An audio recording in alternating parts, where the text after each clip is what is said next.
വർഷത്തിൽ 12 ദിവസം മാത്രം പാർവതീദേവിയുടെ നട തുറക്കുന്ന അമ്പലമാണ് കേട്ടോ തിരുവൈരാണിക്കുളം മഹാദേവ ക്ഷേത്രം. മഹാദേവൻ്റെ ക്ഷേത്രം എല്ലാ ദിവസവും തുറക്കും, പക്ഷേ ദേവിയുടെ നട വർഷത്തിൽ 12 ദിവസം മാത്രമേ തുറക്കാറുള്ളൂ.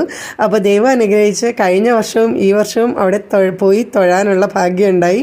അപ്പോൾ ഇത്തവണ പോയപ്പോൾ ഒരു കുട്ടി വീഡിയോ എടുത്തിട്ടുണ്ട് കേട്ടോ. അമ്പലത്തിൻ്റെ ഉൾഭാഗത്തൊന്നും എടുത്തിട്ടില്ല, പക്ഷേ ഞാൻ പുറമേ നിന്ന് കുറച്ച് വീഡിയോ എടുത്തിട്ടുണ്ട്. അപ്പോൾ അതാണ് കേട്ടോ ഈ ഒരു വീഡിയോയിൽ ഞാൻ കാണിക്കുന്നത്. ഇത്തവണ വെർച്വൽ ക്യൂ ബുക്ക് ചെയ്താണ് കേട്ടോ നമ്മൾ പോയത്. അത് കാരണം ഒരുപാട് തിരക്കിലൊന്നും പെടേണ്ടി വന്നില്ല. ആൾക്കാരൊക്കെ ഒരുപാടുണ്ടായിരുന്നു, പക്ഷെ നമുക്ക് ഒരുപാട് തിരക്കൊന്നും ഫീൽ ചെയ്തില്ല കേട്ടോ. അതിങ്ങനെ മൂവ് ചെയ്ത് പോകുന്നുണ്ടായിരുന്നു. കഴിഞ്ഞ തവണ പക്ഷേ നമ്മൾ ജനറൽ ക്യൂവിലായിരുന്നു, അപ്പോൾ നല്ല തിരക്കായിരുന്നു കേട്ടോ. ഭയങ്കര ഇടിയൊക്കെ ആയിരുന്നു. ഇത്തവണ എന്തായാലും വലിയ കുഴപ്പമില്ലാണ്ട് ദേവിയെ തൊഴാൻ സാധിച്ചു. ഇതാണ് കേട്ടോ അമ്പലത്തിൻ്റെ ഉൾഭാഗം. ഇത്രയും തിരക്കുകളൊക്കെ ഉണ്ടായിരുന്നുള്ളൂ, നമുക്ക് സുഖമായിട്ട് തൊഴാൻ പറ്റുമായിരുന്നു. അപ്പോൾ ഇത്രയുള്ള വീഡിയോ.